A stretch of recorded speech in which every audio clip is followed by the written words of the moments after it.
A court ruling just changed how some gun kits are treated under federal law, and most gun owners still have no idea. If you buy, build, sell, or transfer the wrong unfinished kit thinking it is just parts, you could step into a federal mess without ever meaning to. Pause. Quick question before we continue. Are you subscribed? Because what I'm about to reveal could save you from a serious legal mistake. Hit that button now, because gun law changes fast, and the people who wait to learn about them usually learn the hard way. Here's what just happened. In Bondi versus VanDerStok, the Supreme Court ruled that the federal government can regulate some ghost gun kits and some unfinished frames or receivers under the old Gun Control Act. That decision did not create a brand new act of Congress. It did something more sneaky than that. It brought federal rules back into play for products that many people thought were outside the system. And that is why nobody should brush this off. Most people think this case was about banning homemade guns. That is not what happened. Others think the court said every random hunk of plastic or metal is now legally a firearm. That is also not what happened. The court said some kits are so close to becoming a working gun and so easy to finish that federal law can treat them like firearms for regulation. That one sentence changes a lot. First thing you need to know, some build kits can now be treated like firearms under federal law. Let me break that down for you. If a kit comes with what you need to build a working gun, and it can be finished pretty quickly with common tools, the government may treat that kit like a firearm. The court talked about a buy, build, shoot style kit that could be turned into a working pistol fast. In simple English, the justices looked at that kind of kit and basically said, come on, we all know what this is. Pause. Why does that matter to you? Because the old excuse of I only bought parts is a lot weaker now when the parts come packaged as an easy path to a working gun. Imagine you order a kit online. You think you are buying pieces, not a firearm. The seller thinks the same thing. But the law may now see that package very differently. That is change number one. Second, some unfinished frames or receivers can also be treated like firearms. Now, if those terms sound technical, here is the easy version. The frame or receiver is the core body of the gun. It is the main part other parts attach to. Before this rule, a lot of sellers argued that an unfinished frame or receiver was too incomplete to count. The court said that may be true for some products, but not for all of them. If the unfinished part is clearly on its way to becoming the core of a gun, and it only takes a little work to finish, federal rules can kick in. But here's the crazy part. The court did not say exactly where the line is for every product on the market. That means the danger zone is uncertainty, and uncertainty in gun law is where regular people get trapped. Here's what most people get wrong. They hear, not every unfinished part counts, and they relax. That is a mistake. Because if your product is close enough to finished, easy enough to complete, and sold in a way that screams this becomes a gun, you may be in covered territory. Now this is where it gets interesting. The case was a facial challenge. That means the people challenging the rule were trying to wipe it out completely. The court said no. In other words, the rule stays alive. Could future cases fight over specific products? Yes. But as of right now, the broad idea that some ghost gun kits and unfinished frames can be regulated is standing. And that changes real life right now, not someday. If you're finding this helpful, imagine what you'll learn in my next video about the exact words you should and should not say when police ask about a firearm in your car. Subscribe so you don't miss it, because one small sentence at the wrong time can create a huge problem. Third, serial numbers matter again for covered products. This is one of the biggest changes, and almost nobody is explaining it clearly. If a kit or unfinished frame falls under the rule, licensed makers and sellers cannot just move it around like a bag of hardware. The item may need a serial number. That means traceability. That means paperwork. That means law enforcement can follow the chain more easily if that gun later shows up at a crime scene. Why should you care if you are just a buyer? Because serial number rules tell you what kind of market you're stepping into. If the seller is acting like there are no markings, no records, and no rules, that should set off alarms in your head. Most people think the danger is only if they use the gun in a crime. The truth is, the legal risk often starts much earlier, at the purchase, at the transfer, or at the point where a licensed dealer gets involved. Fourth, record keeping is back in a major way for covered kits and frames.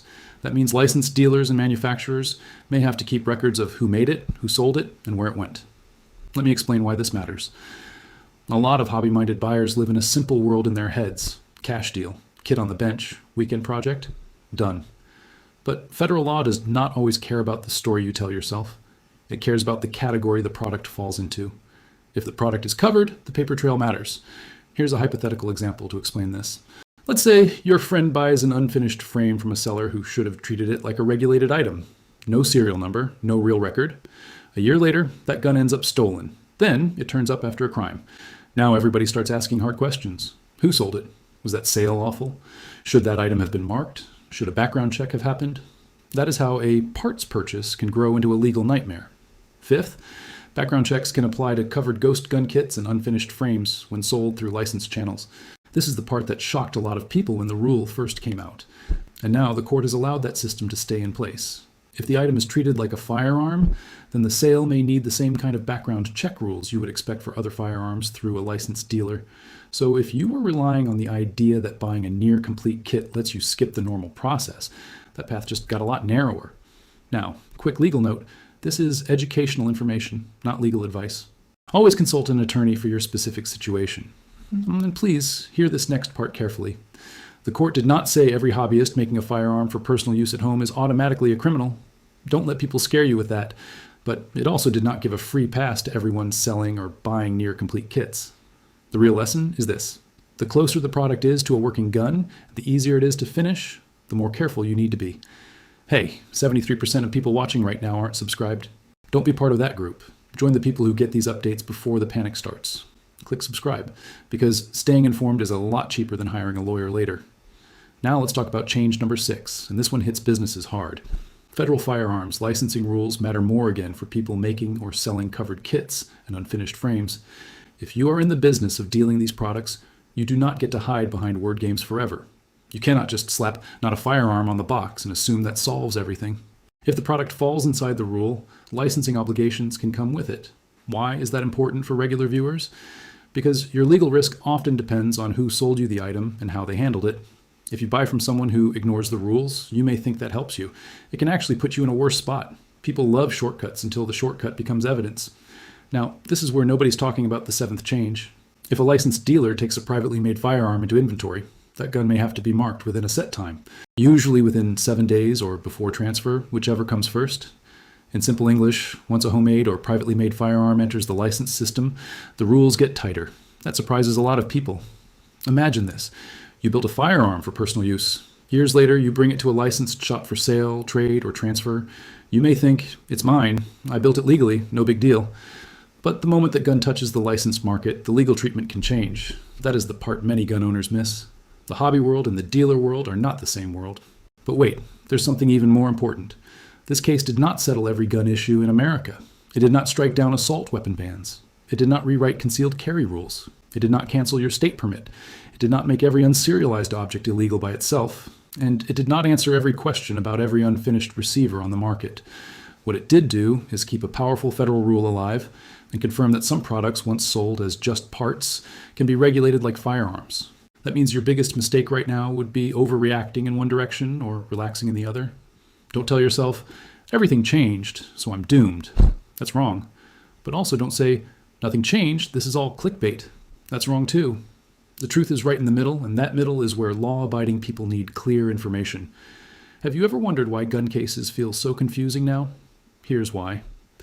The court often decides one narrow question, but the real-world effect spreads wider. That is exactly what happened here. The ruling was narrow in legal form, but broad in practical effect. The court said the rule is valid in at least some situations. That is enough to put buyers, sellers, builders, and dealers back under real federal pressure. And don't make this mistake. Do not assume federal law is the only law that matters. Your state may already have stricter rules on homemade guns, serialization, transfers, possession, or unfinished receivers. So even if someone online tells you a product is fine under federal law, that still may not protect you where you live. If you don't know this, here's what could happen. You follow bad advice from a video comment, make a purchase, bring an item home, and only later learn your state treats that item very differently. That is how honest people end up needing damage control. This legal landscape can change again fast. Another court could narrow a specific application. An agency could revise enforcement. A new case could test a different kind of unfinished part. Subscribe now, because the next video breaks down the red flag situations that turn a legal build into an accidental criminal case. So here's the big takeaway. Bondi vs. VanDerStok did not outlaw homemade guns across America, but it did make one thing crystal clear. Some ghost gun kits and some unfinished frames or receivers can be treated like firearms under federal law. And once that happens, the rules you thought you were avoiding, serial numbers, records, background checks, and licensed handling, can come rushing back in. Pause. If this video helped you cut through the noise, subscribe right now and share it with one person who still thinks it's just parts means no law applies. That bad assumption could cost someone a lot more than money. And one final simple disclaimer: laws change, facts matter, and your state may be different, so always check current law and talk to a qualified attorney before you act. See 2026, Script Scene Splitter, AI GitHub.